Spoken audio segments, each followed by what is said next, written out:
چاہے بیویاں ہوں اور چاہے اولاد ہو، لیکن ایک ہے دلی ملان۔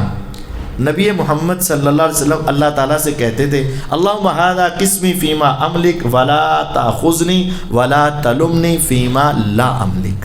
اے اللہ میری 9 بیویاں ہیں، ان کے درمیان جو میں کر سکتا ہوں نا تو میں پوری صحیح تقسیم کرتا ہوں، لیکن جو دل کا معاملہ ہے سیدہ عائشہ رضی اللہ عنہا کی طرف زیادہ جھکنا، تو یہ میرے اختیار میں نہیں ہے۔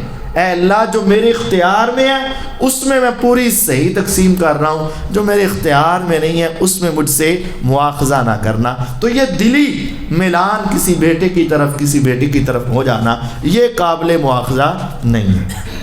اب بھائیوں نے کیا کیا، ایک پروگرام بنایا، کہنے لگے یہ کیا بات، یوسف اس کا بھائی دوسری ماں سے جو ہے یہ ہمارے سے زیادہ باپ کو محبوب ہو گیا ہے، اب ہم کوئی نہ کوئی چال چلیں گے۔ کیا کرو گے؟ اقتلوا یوسف، یوسف کو قتل کر دو،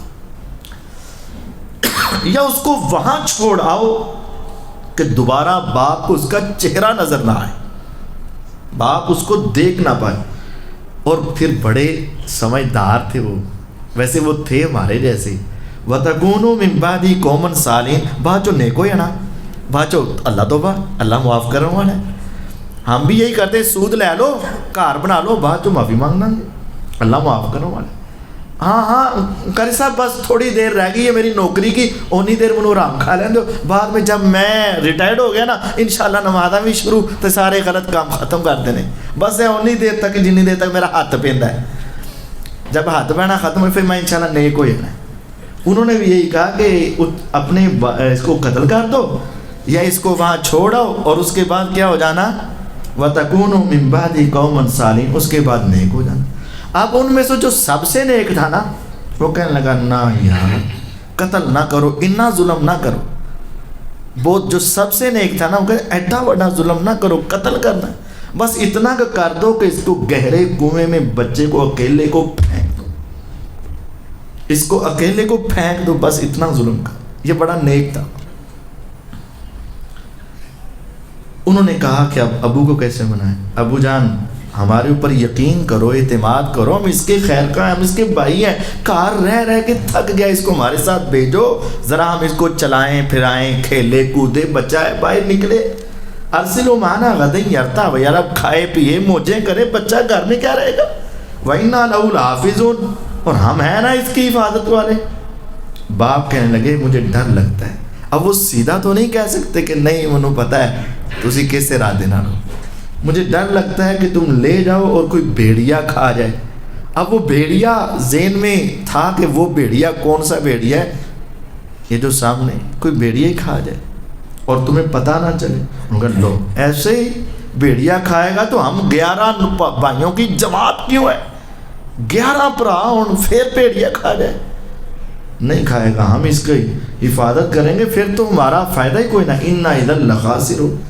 بہرحال بس اوقات باپ جب بوڑھا ہو جاتا ہے نا، اولاد جب جوان ہو جاتی ہے تو پھر فیصلے کمزور ہو جاتے ہیں، پھر باپ کو اولاد کی ماننی پڑتی ہے۔ جب اولاد جوان ہو جائے پھر اس کے سامنے باپ بس اوقات سرنڈر کرتا ہی ہے۔ اس نے کہا لے جاؤ بھائی، وَجَاءُوا أَبَاهُمْ عِشَاءً يَبْكُونَ، ہوا وہی جس کا ڈر تھا، عشاء ہوئی، اندھیرا چھایا، روتے ہوئے آ گئے۔ پہلے سارا پروگرام خود کیا اور روتے ہوئے آ گئے۔ انہوں نے کہا یا ابانا، اے ابو جان ہم گئے تھے، دوڑ کا مقابلہ کر رہے تھے، یوسف کو سارا سامان دے کر بٹھایا ہوا تھا تو وہ بھیڑیا آیا اور کھا گیا۔ اور وَجَاءُوا عَلَىٰ قَمِيصِهِ بِدَمٍ كَذِبٍ، قمیض واپس لے کر آئے، نشانی، اور اس پر جھوٹا خون لگا ہوا تھا، خون بھی لگا ہے۔ یوسف علیہ السلام دیکھ کر سمجھ گئے، کہا بل سولت لکم انفسکم، کہانی بڑی ودیا بنائی تسی، فصبر جمیل، میں کیا کر سکتا ہوں، صبر ہی ہے، اب میں اگر تمہیں کچھ کہوں تو دوسرے بیٹے بھی ہاتھ سے جائے، فصبر جمیل واللہ المستعان علی ما تصفون، اللہ میرا مددگار ہوگا، میں صبر کرتا ہوں۔ آج بھی نا اس کی بڑی کلیئر ایک مثال ہے، سیدنا حسین رضی اللہ عنہ کو بلایا، شہید کیا، ہر سال رونا بھی ہے اور ان کے پاس قمیض تھی، ان کے پاس گھوڑا ہے، چیز تو ان کے پاس بھی ہے، سنبھال کے رکھی ہوئی ہے۔ وہ آئے رات کو روتے ہوئے، اب انہوں نے کیا کہ ان کو یوسف علیہ السلام کی قمیض اتار کر گہرے کنویں میں پھینک دیا۔ اب ذرا تصور کریں، اللہ نہ کرے کبھی ایسا ہو، آپ گلی سے جا رہے ہو، ایک بچہ کسی گٹر کا ڈھکن کھلا ہو اس میں گر جائے اور اس کے چیخنے کی آواز آئے، کیا دنیا کے کسی بھی کام آپ جا رہے ہو، کیا آپ رک کر اس بچے کو نکالنے کی کوشش نہیں کریں گے؟ کتنا بھی اہم کام کیوں نہ ہو، لیکن اگر تمہاری آنکھوں کے سامنے کسی کا بچہ اگر گٹر میں گر جائے اور وہ بیچارہ آوازیں دے تو اللہ کی قسم بندے کا دل ایسا ہے کہ وہ اپنا ہر کام چھوڑ کر اس بچے کو نکالنے کی۔ لیکن کیا جب معصوم یوسف علیہ السلام کی قمیض اتار کر ان کو کنویں میں پھینکا ہوگا بھائیوں نے، تو کیا وہ روئے نہیں ہوں گے؟ کیا انہوں نے صدائیں نہیں دی ہوں گی؟ کیا انہوں نے آوازیں نہیں دی ہوں گی؟ کیا چیخو پکار ان کے کانوں سے نہیں ٹکرا رہی ہوگی؟ سب کچھ تھا، لیکن جب حسد کی آگ سینے میں جل جاتی ہے نا تو پھر حسد بھائی بھائی کا دشمن ہو جاتا ہے۔ حسد اتنی بڑی بیماری ہے کہ جس نے دنیا کا پہلا قتل حسد کی وجہ سے ہوا، بھائی نے بھائی کو قتل کیا، اور دنیا میں یہ پہلا ظلم کہ بھائی نے چھوٹے بھائی کو اس کنویں میں پھینک دیا، اس کی وجہ بھی پیچھے کیا تھا؟ حسد، حسد اور حسد۔ اب کیا ہوا؟ اللہ تعالیٰ اپنے کاموں میں غالب ہے، انہوں نے پھینکا، رب نے اٹھوا دیا۔ پیچھے سے قافلہ آیا، قافلے کے آگے آگے ایک بندہ ہوتا تھا جو پانی کی تلاش دائیں بائیں آگے پیچھے دیکھتا رہتا تھا، وہ اس کے اندر آیا، اس نے ڈول پھینکا، یوسف علیہ السلام نے پکڑا، اس نے باہر نکالا بچہ۔ اس وقت لوگ منڈیوں میں بیچے جاتے تھے، اس وقت لوگ منڈیوں میں بیچے جاتے، انہوں نے کہا واہ واہ واہ وَشَرَوْهُ بِثَمَنٍ، انہوں نے کہا یا بشرا ہذا غلام، اوے بچہ لب گیا، پیسے لاٹری نکل آئی، پیسے لب دی۔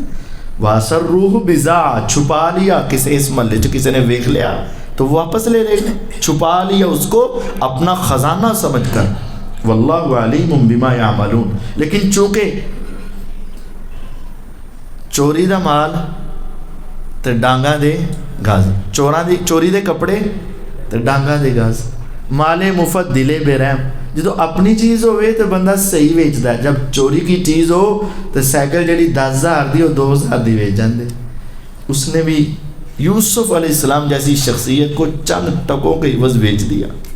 جس نے خریدا وہ مصر کا عزیز مصر کا کوئی وزیر اعظم تھا، وہ کہنے لگا اپنے گھر والوں کے پاس جا کر اکرمی مثوا عسیٰ ان ینفعنا او نتخذہ ولدا، اولاد ہماری نہیں ہے، یہ دیکھو اللہ نے کتنا خوبصورت بیٹا دیا ہے، ہم اس کو بیٹا بنائیں گے، یا کم از کم ہمارے کام تو آئے گا نا، ہمارا ساتھ تو دے گا نا، فائدے مند ہوگا، اس کا خیال اچھا رکھنا۔ میرا رب ہے نا، وہ چاہے تو فرعون کے گھر سے موسیٰ علیہ السلام کو پال دے، وہ چاہے تو عزیز مصر کے گھر سے یوسف علیہ السلام کو پال دے، اور اس نے کہا اکرمی مثوا، عزت کا خیال رکھنا، تکریم کرنا اس کی۔ عسیٰ ان ینفعنا او نتخذہ ولدا، انہوں نے مارنا چاہا، رب نے بچانا چاہا، اپنے گھر سے بھی بہتر دنیاوی اعتبار سے گھر دے دیا۔ فرمایا واللہ غالب علی امری، اللہ اپنے فیصلوں پر غالب، وہ مارنے پر آئیں تو رب بچانے پر آ جاتا ہے، بس وہ اپنے فیصلوں پر غالب ہے، چاہے تو یونس علیہ السلام کو مچھلی کے پیٹ سے بچا دے، چاہے تو یوسف علیہ السلام کو کنویں سے بچا دے، جہاں سے آئے وہاں بھی پانی یہاں بھی پانی، میرا رب بچانے پر آئے تو بچا لے۔ اب جوان ہو گئی یوسف علیہ السلام، تو گھر کے اندر رہنے والی عزیز مصر کی بیوی، اس نے برائی کا ارادہ کر لیا اور ان کو ورغلانے لگی۔ ایک روز ایسا ہوا کہ کمرے کے دروازے وغلقت الابواب، ابواب کئی دروازے، ایک دروازہ نہیں کئی دروازے، ایک دروازہ اس کے پیچھے دوسرا، اس کے پیچھے تیسرا، اس کے پیچھے چوتھا، کئی دروازے، سب کو تالے لگا دیے اس نے۔ وقالت حیت لک، کہنے لگی ذرا میری طرف توجہ کر۔ قال معاذ اللہ، نوجوان، حسن دنیا کا آدھا حسن، فرمایا پوری دنیا کا جو حسن ہے نا اس کو اگر 2 حصوں میں تقسیم کیا جائے تو آدھا حسن اکیلے سیدنا یوسف علیہ السلام کو تھا۔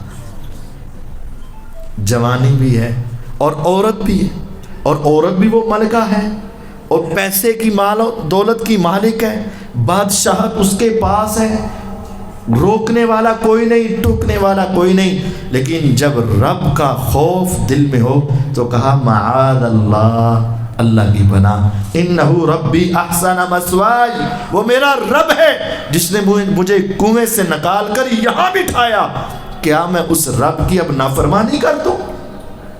اور دوسرا معنی یہ ہے انہ ربی احسن مثوائی، میرا مالک جس نے مجھے خریدا، اس نے مجھے اپنے گھر میں اتنی عزت سے رکھا، تو کیا میں اسی مالک کی خیانت کر جاؤں؟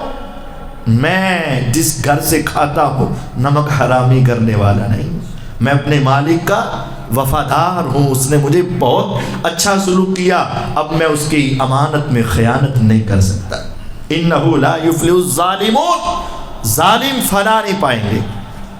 وہ تو زنا کی دعوت دے رہی تھی، تو انہوں نے کہا ظالم فلاح نہیں پائیں گے، زانی نہیں کہا، کیا کہا؟ ظالم۔ حالانکہ ظاہری طور پر جوڑ تو یہ ہونا چاہیے جو زنا کرتا ہے وہ فلاح نہیں پائے گا، زانی ظالم ہوتا ہے۔ ظلم کیا ہے؟ کسی چیز کو اس کی حقیقی جگہ کے بجائے دوسری جگہ پر استعمال کرنا، یہ ظلم ہے۔ بھائی کا حق تھا بہن کو دے دیا، بہن کا تھا بھائی کو دیا، اس کا نہیں تھا اس کو دے دیا، یہ کیا ہے؟ ظلم۔ اور زنا بھی یہ ہے کہ جس کا حق نہیں اس کے ساتھ ملنا، یہ زنا ہے اور یہ ظلم ہے۔ انہ لا یفلح الظالمون، ظالم کبھی فلاح نہیں پائے۔ پھر کیا ہوا؟ یوسف علیہ السلام جان بچانے کے لیے دوڑے، محنت کرنا تمہارا کام ہے، اس کے بعد راستے کھولنا رب کا کام ہے۔ کھڑے رہے تو دروازہ نہیں کھلا، کھڑے رہے تو تالا نہیں کھلا، لیکن جب چلے، پہلا قدم اٹھایا، جب انہوں نے دوڑ لگانا شروع کی تو اللہ نے دروازے کھول دیے۔ اچھا ان کو پتا تو تھا تالے لگے ہیں، تو دوڑ کیوں لگائی؟ پتا ہے تالے ہیں، مجھے پتا ہے تالے ہیں، میرے بھاگنے کا کھولنے کا کوئی نہیں، جو تمہارے بس میں ہے تم کرو، اس کے بعد دیکھنا رب تمہارے لیے خود اسباب پیدا کرے گا۔ تیرا کام اپنی ہمت، اپنی طاقت، اپنی کوشش، اپنا عمل جو تجھ سے ہو سکتا ہے تم کر، اس کے بعد نتیجہ قدرت کے حوالے کر۔ تیرا کام ہے کہ اپنے آپ کو بچا۔ ان کو پتا تھا کہ دروازوں میں تالے، لیکن اپنی طاقت کے مطابق دوڑے، اپنی کوشش کی، رب نے سارے دروازے کھول دیے۔ اور پھر کیا ہوا؟ آگے گئے تو عزیز مصر سامنے۔ اور عورتوں کا غصہ نہ کیجیے گا، ویسے وہ پینترا بدلنے میں دیر نہیں لگتی۔ ایک دم سے جب دیکھا عزیز مصر، قالت ما جزاء من اراد بأهلك سوءا، دیکھو جو تمہاری بیوی سے غلط کاری کا ارادہ رکھے اس کی سزا کیا ہونی چاہیے؟ الا ان یسجن او عذاب علیم، اس کو قید میں ڈال دو یا اس کو المناک سزا سے دو چار کر دو۔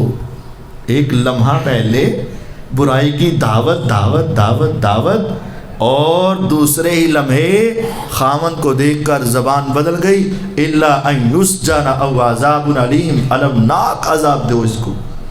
یوسف علیہ السلام نے اپنی صفائی دی، میں نے نہیں، اسی نے بقایا، اب یہ غلط کہہ رہی ہے۔ وَشَهِدَ شَاهِدٌ مِّنْ أَهْلِهَا، وہاں اختلاف ہو گیا۔ اب کسی بچے نے یا کسی سمجھدار نے گواہی دی، فیصلہ ہے، وہ کہہ رہا ہے یہ مجھے برائی پر دعوت دے رہی، وہ کہہ رہی یہ، تو فیصلہ کیا ہے؟ اگر قمیض آگے سے پھٹی ہے تو بندہ غلط ہے، اگر قمیض پیچھے سے پھٹی ہے تو عورت غلط ہے۔ یہ بندہ دوڑ رہا تھا اور اس نے پیچھے سے قمیض کو پکڑا اور پھٹ گئی۔ اب دیکھا گیا تو قمیض کہاں سے پھٹی تھی؟ پیچھے سے۔ اس کو سمجھ آ گئی کہ یہ عورت جھوٹ بول رہی۔ لیکن بسا اوقات کچھ لوگ اپنے وزیر اعظم سے بہت ڈرتے ہیں۔ اس نے کہا یوسف اعرض عن ھذا واستغفری لذنبک، اے یوسف چل چھٹ پرا، تو اپنے گناہوں کی معافی مانگ، غلطی تیری ہے، انک کنت من الخاطئین، تو خطا کار ہے۔ بس اینی گل کہہ ختم، اتنی بات کہہ کے بات ختم۔ وہ نزلہ بر عضو ضعیف، کمزور غلطی کرے تو سارے قانون یاد آ جائیں، بڑا غلطی کرے تو کوئی نہیں، خیر ہے، ہو ہی جاتا ہے، انسان جو ہیں بس۔ اب عورتوں نے باتیں شروع کر دیں، دیکھو کتنی بے وقوف ہے، کتنی احمق ہے، اتنی بڑی بادشاہ کی بیوی ملکہ ہے اور اپنے غلام کے بارے میں یہ سوچ رہی۔ اب بات تو پھیل گئی۔ اس نے کہا اچھا تم باتیں کرتی ہو۔ اس نے سب کی دعوت کی، ان کے لیے تکیے لگائے، ہاتھ میں چھری پکڑائی، سامنے سیب یا کوئی پھل رکھا، وقالت اخرج علیہم، یوں صلی اللہ علیہ وسلم نے کہا ذرا ایک لشکارہ ان پر بھی ڈال ذرا۔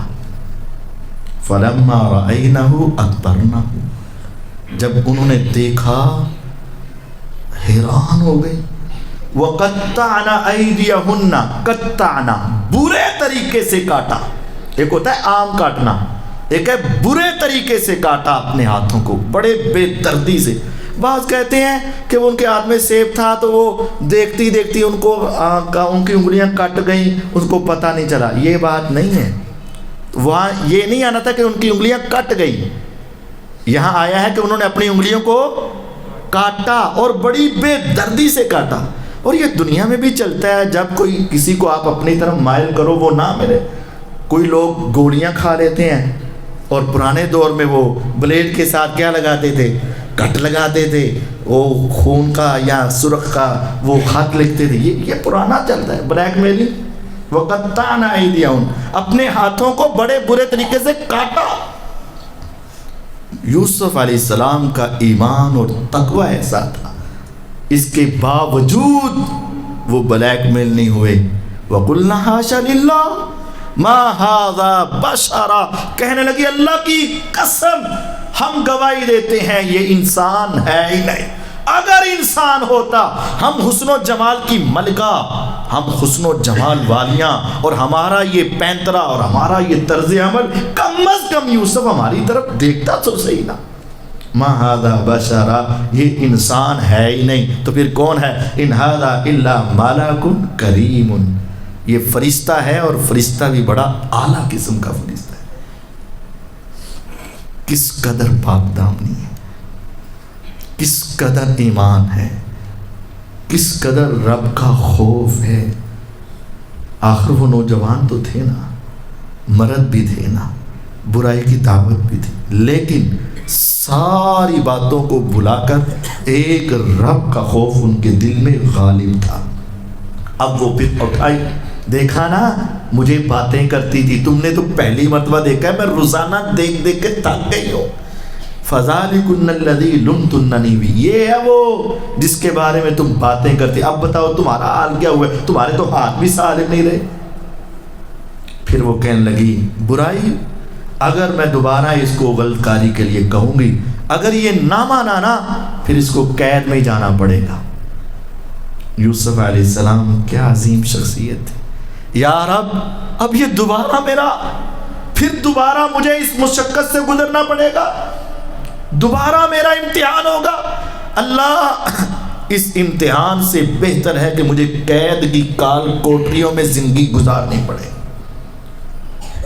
دو چیزیں تھیں، بادشاہ کا گھر، ناز و نعمت، چودراہٹ، سرداری، بادشاہت، اور اس کے مقابلے میں قید و بند، اندھیرے اور وہاں کی مشکلات۔ ان دونوں میں سے انہوں نے کس کو پسند کیا؟ قید کو۔ کس کے مقابلے میں؟ ساری عیش و عشرت کے مقابلے میں۔ وجہ کیا ہے؟ کہ میں اپنی عزت اور اپنا ایمان بچانا چاہتا ہوں، اپنا ایمان بچانے کی خاطر دنیا کی قربانی دے، ہر چیز کی قربانی۔ اس نے ایسا کیا، نہیں مانے، پھر وہ چلے گئے قید میں۔ قید میں گئے تو وہاں پہلے بھی 2 قیدی موجود تھے۔ اب وہ قیدیوں نے کہا کہ آپ بڑے معتبر شخص لگتے ہو، ہمیں خواب آئی ہے۔ کہا تمہاری خواب کی تعبیر بعد میں، پہلے میرا درس سنو۔ یا صاحب السجن ارباب متفرقون خیر ام اللہ الواحد القہار، یہ بتاؤ زیادہ رب جو تم نے ہر کلومیٹر پر اپنا رب بنا رکھا ہے وہ بہتر ہے، یا ایک اللہ جو واحد ہے، قہار ہے، اس کو ماننا چاہیے۔ توحید کی دعوت دی۔ پھر ان کو ایسا لگا کہ یار یہ تو بڑا لمبا درس دے گا. کہا نہیں نہیں، تمہارے کھانے کا ٹائم ہے، اس کے آنے سے پہلے پہلے میرا درس ختم ہو جائے گا. پھر آپ نے ان کو دعوت دی، توحید کی. پھر کہا بات سنو، جو ہے نا تم میں سے ایک جس کو خواب آیا کہ بادشاہ کو شراب پلا رہا ہے، یہ چھوٹ جائے گا اور پلائے گا اس کو.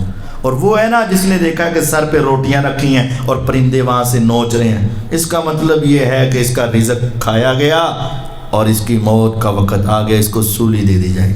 اور پھر کہنے لگے یار تو انہیں چھوٹنا ہے نا، تو جا کے بادشاہ کو بتانا کہ ایک تیرا وہی غلام بغیر کسی جرم کے قید کے اندر پڑا ہے، تھک گیا ہے، اس کو نکال دے. وہ چلا گیا. جو مشقت ہوتی ہے نا، مشکل ہوتی ہے تو بڑے یاد رکھ دیں. جدوں تھوڑی مشقت ختم ہوئی تو وہ سارے بھول جاندے ہیں. وہ نکلا قید سے باہر، بھول گیا کون کس کو یاد رکھتا ہے، نہیں یاد کیا. بادشاہ کو خواب آیا، 7 گائیں موٹی تازی، 7 گائیں دبلی پتلی. موٹی جو ہیں وہ پتلی کو کھائی جا رہی ہیں، 7 بالیاں خشک ہیں، 7 سبز ہیں. یہ کیا ہے؟ اس نے اپنے سارے وزیر مشیر اکٹھے کیے. کہنے لگا اچھا اس خواب کی تعبیر بتاؤ. اب ان کو آتی نہیں تھی، پانا بڑی وقت نو پڑی، آتی نہیں ہے. تو کہنے لگا یہ تو فضول خواب ہے، فضول خواب ہے، اس کا تو مطلب ہی کوئی نہیں. شاباش. جب کسی مسئلہ نہ آتا ہو کہتے نہیں ہے، گل ہے ہی نہیں. مسئلہ خود نہیں آتا کہتے نہیں ہے، ہو جا کوئی چکر نہیں.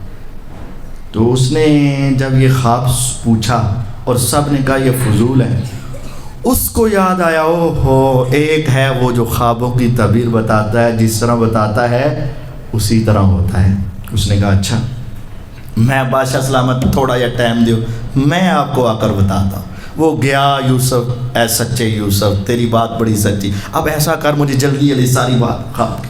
انہوں نے ساری بتا دی. 7 سال قید سالی، 7 سال جو ہے بارش آئے گی، تمہارا سارا غلہ، یہ وہ سارا کچھ. خواب کی تعبیر بھی بتا دی، اس کی ترتیب بھی بتا دی، اس کا طریقہ کار بھی سارا سمجھا دیا. آئندہ کرنا کیا ہے، پلان وہ سارا دے دیا ان کو. بادشاہ کو جا کے اس نے بتایا.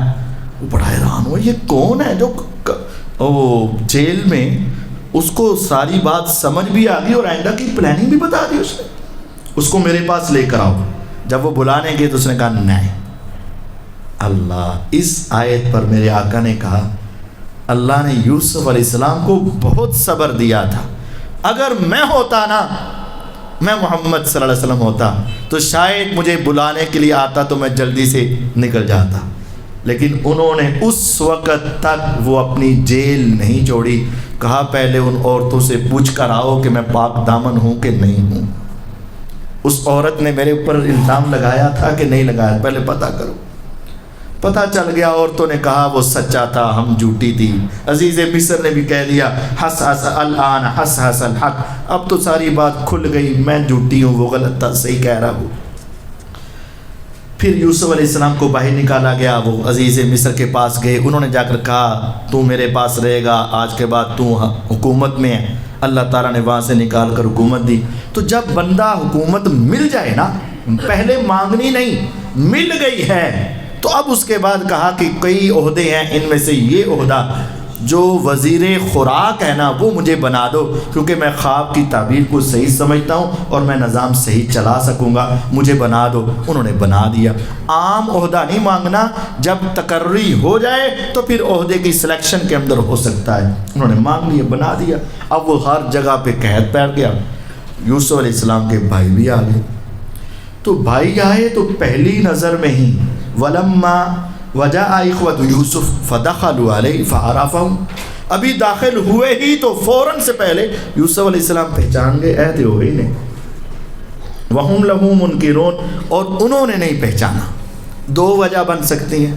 انہوں نے کیوں نہیں پہچانا؟ ایک وجہ یہ ہے کہ ان کے وہم و گمان میں بھی نہیں، وہ تو ہم نے وہاں مار دیا، یہ بادشاہ کے پاس کیسے آ گئے، سوچ و فکر بھی نہیں. اور دوسرا یہ ہے کہ بچپن سے جوانی تک انسان میں بہت زیادہ تبدیلی آتی ہے، لیکن جوانی کے بعد زیادہ تبدیلی نہیں آتی. یعنی بچپن سے لے کر 25-30 سال تک انسان بہت بدلتا ہے، اور 30 سے لے کر 50 کے درمیان اتنی زیادہ تبدیلی نہیں آتی. تو یوسف علیہ السلام نے فوراً پہچان لیا، اور بڑے دانار سمجھدار تھے، وہ نہیں پہچان سکے.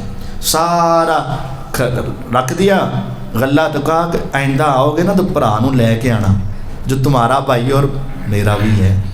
ان کو بتایا نہیں کہ اس کو لے کے اگر نہ لائے تمہیں غلہ کوئی نہیں ملنا. ٹھیک ہے گھر گئے جاتے ابو جان آئندہ غلہ کوئی نہیں ملنا جب تک بھائی نہ گیا. ابو جان کہتے پہلے ایک کو آیا ہوں دوسرا بھی کھواؤں، میں نے تو نہیں بھیجنا. اتنی دیر میں غلہ کھولے اپنے تو پیسے اس کے اندر تھے. یا ابانا ما نبغی، ابو جان ہو اور کی چاہیے ہے، نالے چوپڑیاں نالے دو. یہ تو غلہ بھی آ گیا اور ہمارے پیسے بھی واپس آ گئے. اور انہوں نے کہا کہ اگر اپنا بھائی لے کر آؤ گے نا تو ایک اونٹ کا غلہ فری، ایک نال ایک فری. ابو جان اور کیا چاہیے؟ ابو جان نے کہا نہیں میں تو نہیں بھیجوں گا.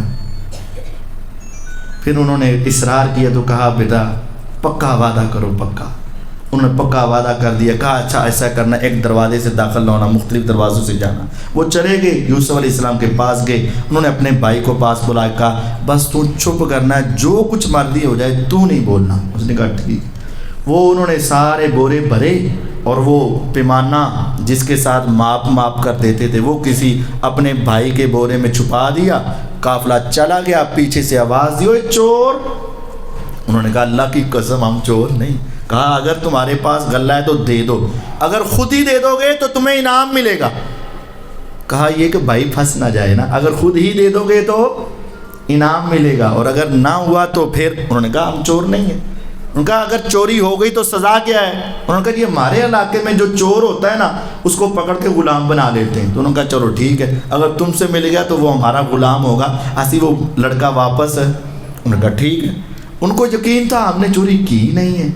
جب انہوں نے نکالا تو اپنے پہلے دوسروں کے بورے پھولے پھر اپنے بھائی کا نکالا تو آ گیا. بھائی ویسے نا ان کے جیو ہی تھے. تو جب وہ نکل آیا نا تو کہنے لگا ہو سکتا ہے نہیں کہ یہ بھرا نے بھی کی سی چوری. قرآن وہ کہتے اس کے بھائی نے بھی چوری کی تھی چھوٹے انہیں. یوسف علیہ السلام کو بہت غصہ آیا لیکن بتایا نہیں. بس یہ کہا کہ یار تم ابھی تک اپنے بھائی کی تعریفیں کر رہے تھے اور اب تم اس کے خلاف ہو گئے ہو. میرے نبی علیہ السلام کے پاس نا عبداللہ بن سلام رضی اللہ یہودیوں کے سردار تھے، مسلمان ہو گئے. حضور علیہ الصلوۃ والسلام نے ان کو نا دروازے کے پردے کے پیچھے بٹھا دیا. یہودیوں کو بلایا، یہودیوں ہے بتاؤ عبداللہ تمہارے اندر کیسا بندہ ہے؟ ان کو نہیں پتا تھا کہ یہ مسلمان ہو گئے. ان کا واہ جی واہ، کریم ابن کریم ابن کریم، معزز عزت دار باپ کا بیٹا، اس کا دادا بھی عزت دار، پردادا بھی عزت دار، سارے عزت دار، بہت اعلیٰ. آپ نے کہا اگر وہ مسلمان ہو جائے تو نہیں ہو ہی نہیں سکتا وہ مسلمان. عبداللہ پیچھے سے نکلے، کہا اشہد اللہ الہ الا اللہ. کہنے لگے ہاں اسی تو پہلے ہی کہنے ہیں لئیم ابن لئیم ابن لئیم. بڑے کمینے لوگ نے، بڑے کمینے لوگ، بڑے کمینے. آپ نے فرمایا تم یہودی اس طرح کے ہو، پہلے یوسف علیہ السلام کے بھائی ان کی تعریف کر رہے اور اگلے ہی لمحے نہیں یہ بہت برا ہے. یوسف علیہ السلام نے ان کو پکڑ لیا. اب وہ کہنے لگے کہ یار انہوں چھڑ دے، ہم میں سے کسی کو رکھ لے، ہمارے ابو بوڑھے ہیں اور ان کا اعتماد پہلے ہی اٹھا ہوا ہے، جب یہ نہ گیا نا تو وہ ہم پر مانیں گے. انہوں نے کہا نہیں جی بات سیدھی ہے، ہم تو قانون کے پابند ہیں. آپ نے خود ہی کہا تھا جس کے بورے سے نکلا ہم تو اسی کو رکھیں گے، ہم نے کچھ نہیں کرنا، کیونکہ وہ اپنے بھائی کو رکھنا چاہتے تھے. اب وہ سارے کہنے لگے اب کیا کریں؟ تو بڑا بھائی جو بہت نیک تھا نا جس نے کہا تھا کنویں میں پھینک دو، اس نے کہا جناب پہلے بھی بہت زیادتی ہوئی ہے، اب تم جاؤ، میں ابو کو چہرہ نہیں دکھا سکتا، تم جاؤ. وہ چلے گئے. انہوں نے کہا ابو تیرے بیٹے نے چوری کی، پورے قافلے سے پوچھ لے. انہوں نے کہا فصبر جمیل، صبر ہی ہے، کیا کر سکتے. عسى اللہ ان یاتینی بہم جمیعا، توکل دیکھنا ذرا. اب غائب کون ہوا؟ دوسرا. تو کہا صبر ہے، مجھے یقین ہے کہ اللہ دونوں ہی واپس کر دے گا.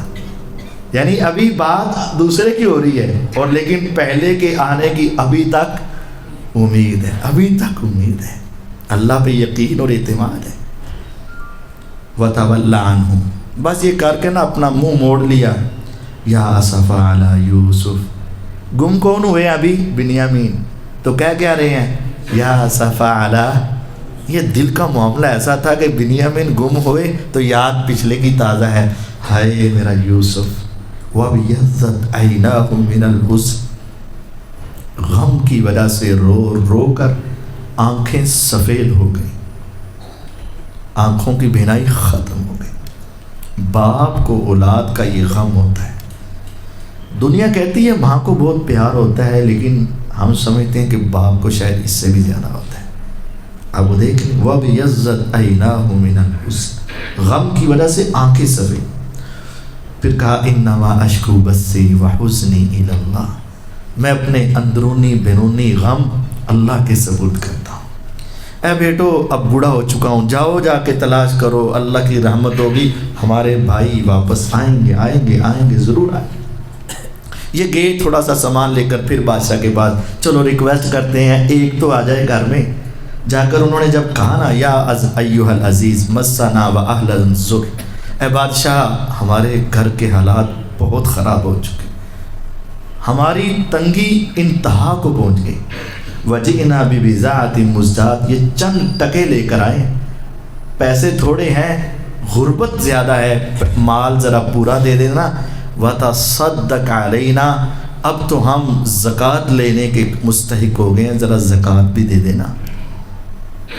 جب بھائی نے بھائی کی اور باپ کی یہ کیفیت دیکھی نا کہ صدقہ لینے پر مجبور ہے، تو پوچھا پتہ ہے تم نے یوسف کے ساتھ کیا کیا؟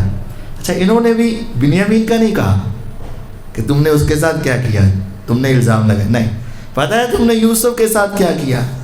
جب یوسف کا نام آیا تو انہوں کا نہیں پتا یوسف تھا، اِنَّكَ لَأَنْتَ یوسف، کہیں تم یوسف تو نہیں ہو؟ تو پھر انہوں نے زیادہ نہیں تھکایا ان کو، انا یوسف وہذا اخی، جی ہاں میں یوسف اور یہ میرا بھائی ہے۔ اب ایک دم سے ان کے پاؤں سے زمین نکلی ہوگی کہ نہیں ہوگی؟ کہاں ہم نے کنویں میں گرایا اور کہاں تم یہاں بیٹھا ہے، کہاں ہم نے تیری قمیض تک اتار لی اور آج تیرے سامنے زکوٰۃ لینے کے لیے کھڑے ہیں۔ یوسف علیہ السلام نے کیا کہا؟ قد من اللہ علینا، یہ میرے اپنا کچھ نہیں ہے، اللہ کا میرے اوپر احسان ہے۔ انہ من یتقی ویصبر، دو ہی کلیے ہیں، دو ہی کام ہیں، تقوی اختیار کرو اور صبر کرو، میرا رب اس نیکی کرنے والوں کا اجر کبھی ضائع نہیں کرتا، تقوی والے اور صبر والے کو رب کبھی ضائع نہیں کرتا۔ اب یہ تھا کہ وہ اپنی صفائی پیش کرتے، لیکن اعلیٰ ظرفی یہ ہے کہ یوسف علیہ السلام نے خود کہا لا تثریب علیکم اليوم، آج میں تمہارے اوپر کوئی سختی نہیں کروں گا، اب سارے اختیار کنٹرول میرے پاس، تم کٹہرے میں ہو لیکن میں تمہارے اوپر سختی نہیں کروں گا۔ ہاں یہ میری یہ قمیض لے جاؤ۔ یوسف علیہ السلام کی قمیض، تین بڑے واقعات ہیں، تینوں میں کیا آئی؟ پھینکا گیا کنویں میں تو کیا تھی؟ جب ان کو دروازے بند کر کے جب وہ بھاگے تو پھر کیا پکڑی گئی؟ قمیض، اور اب بھی واپس بھیجی تو کیا؟ جب باپ کی بینائی جانے کا غم شروع ہوا تو سب سے پہلے انہوں نے کیا دیکھی تھی؟ قمیض، اور جب بینائی واپس آنے کا موقع آیا تو کیا بھیجی؟ قمیض۔ کہا اس قمیض کو لے جاؤ، پہلے بھی تم لے کر گئے تھے، اب بھی تم لے کے جاؤ، اس وقت تم جھوٹ بول کر لے کر گئے تھے، اب سچ بول کر لے جاؤ، اذهبوا بقمیصی ھذا، میری یہی قمیض لے جاؤ، فَأَلْقُوهُ عَلَى وَجْهِ أَبِي يَأْتِ بَصِيرًا، تمہارا کام ہے باپ کے چہرے کے ساتھ قمیض لگانا، میرے رب کا کام ہے کہ اس کی بینائی کو واپس کر دے۔ وہ جب لے کر نکلے نا، وَلَمَّا فَصَلَتِ الْعِيرُ، ادھر سے قافلہ چلا، ادھر دوسرے ملک میں یعقوب علیہ السلام کہنے لگے انی لأجد ریح یوسف، گھر والوں مجھے یوسف کی خوشبو آ رہی ہے، اولاد کی خوشبو ہوتی ہے۔ میرے آقا جناب محمد صلی اللہ علیہ وسلم سیدنا حسن اور حسین، حسنین کریمین رضی اللہ عنہما کو اپنے قریب کر کے سونگتے اور آپ فرماتے یہ میرے پھول ہیں، مجھے ان سے خوشبو آتی ہے۔ باپ بھی کہہ رہا ہے مجھے یوسف کی، ماں باپ کی بھی خوشبو ہوتی ہے، اولاد کی خوشبو ہوتی ہے. جب گہرا تعلق ہوتا ہے نا تو پھر انسان کو اس سے کچھ محسوس ہوتا ہے. وہ کہتا ہے نا پنجابی شاعر, ماں پیو دی خوشبو رب وکھری بنائی آ, آندی ہے انہوں جنہ دے دلاں دی صفائی آ. جس کے دل صاف ہو نا, تعلق گہرا ہو تو پھر آتی ہے. ادھر سے قافلہ چلا, ادھر انہوں نے کہا مجھے خوشبو آ رہی, گھر والوں نے کہا نہیں تاللہ انک لفی ضلالک القدیم, تو اسی ساری زندگی ایک ہی گل کرنی. اچھا یہاں یوسف علیہ السلام کا ذکر کیا ہے, پھر بھی بنیامین کا ذکر, مجھے یوسف کی خوشبو آ رہی. جب آئے, آ کر اپنے باپ کے چہرے پہ لگائی, بنائی, واپس آئی تو انہوں نے کہا ہاں اب سناؤ, میں نے تمہیں کہا تھا نا مجھے خوشبو آ رہی ہے. اب بیٹے کہنے لگے ابو جان ہمارے لیے ہمارے گناہوں کی معافی مانگنا, ہم سے خطا ہوئی. فرمایا میں اللہ سے مانگوں گا, رب تمہیں معاف کر دے گا. پھر سارا خاندان مل کر گیا, یوسف علیہ السلام کے پاس پہنچے. والدین کو انہوں نے اپنے تخت پر بلایا, وَخَرُّوا لَهُ سُجَّدًا, اور سب نے جھک کر سجدہ کیا. سجدہ تعظیمی, ایک ہے سجدہ عبادت. سجدہ عبادت ہمیشہ حرام رہا, لیکن سجدہ تعظیمی پہلی امتوں میں جائز تھا, اس امت میں حرام ہے. جب انہوں نے سجدہ کیا تو یوسف علیہ السلام بول اٹھے, هَذَا تَأْوِيلُ رُؤْيَايَ مِن قَبْلِ, یہ اے میرے والد بچپن کا خواب جس کی تعبیر میں نے آپ سے پوچھی تھی, آج دیکھ لو یہ پوری ہو چکی ہے. 11 ستارے ہیں, ایک چاند ہے, ایک سورج ہے. باپ سورج ہے, ماں چاند ہے, 11 ستارے بھائی ہیں, سجدہ کرنے مجھے ہو رہا ہے. اچھا باپ کو سورج کہا گیا, سختی بھی ہوتی ہے, تپش بھی ہوتی ہے, لیکن فوائد بھی بہت ہوتے ہیں. ماں کو چاند کہا گیا, ٹھنڈک ہوتی ہے, نرمی ہوتی ہے, مٹھاس ہوتی. سورج نا ہمارے پھل کو پکاتا ہے, اور چاند ہمارے پھل میں مٹھاس اور رس بھرتا ہے. ماں مٹھاس ہے, باپ ذرا سختی ہے, لیکن پکنا اسی کے ساتھ ہے, اسی کے ساتھ ہے. اور بھائی جو ہیں وہ چاند ہیں اور تارے ہیں جو روشنی دیتے ہیں, ساتھ دیتے ہیں.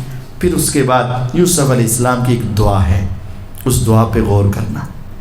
یا رب, ماں مل گئی, باپ مل گیا, بھائی مل گئے, خاندان مل گیا, سب کچھ مل گیا. دنیا کے اعتبار سے بادشاہت سے بڑا عہدہ کوئی نہیں, دنیاوی اعتبار سے میں بادشاہ بن گیا. دین کے اعتبار سے نبوت سے بلند مقام کوئی نہیں, دینی اعتبار سے میں نبی, دنیاوی اعتبار سے میں بادشاہ. خاندان مجھے مل گیا, بچھڑے ہوئے مل گئے, اب مجھے دنیا میں کچھ نہیں چاہیے. رب قد آتیتنی من الملک, مولا تو نے مجھے بادشاہ دے دی. وعلمتنی من تعویل الاحادیث, خوابوں کی تعبیر کا علم دیا. فاطر السماوات والارض, تو ہی آسمان و زمین کا پیدا کرنے والا. انت ولی فی الدنیا والآخرہ, دنیا آخرت میں میرا دوست تو تو ہی ہے, مددگار تو ہی ہے. اب میں تجھ سے ایک دعا مانگتا ہوں, کیا؟ توفنی مسلمہ. بولا بس ایک ہی فکر لگی ہے, جب میری موت آئے تو میں حالت اسلام میں ہوں. وَأَلْحِقْنِي بِالصَّالِحِينَ, روح نکلے تو نیکوں کے ساتھ ملا دینا, اب اس کے سوا مجھے کچھ نہیں چاہیے. اگر انبیاء یہ دعا کر رہے ہیں جو لوگوں کو ہدایت کے راستے پہ چلانے کے لیے آئے, جہنم سے نکال کر جنت کی طرف, گمراہی سے نکال کر ہدایت کی طرف, اندھیروں سے نکال کر روشنی کی طرف لانے کے لیے آئے, وہ کہہ رہے ہیں موت آئے تو حالت اسلام میں, تو ہمیں اس کی زیادہ ضرورت ہے. اللہ تعالی ہمیں بھی اس طرح اپنے آپ کو پاک دامن بنانے کی, اپنے رب پر توکل کرنے کی, رب سے تعلق جوڑنے کی, اور اللہ تعالیٰ کی قدرتوں کو سمجھنے کی توفیق عطا فرمائے. وآخر دعوانا ان الحمد للہ رب العالمین.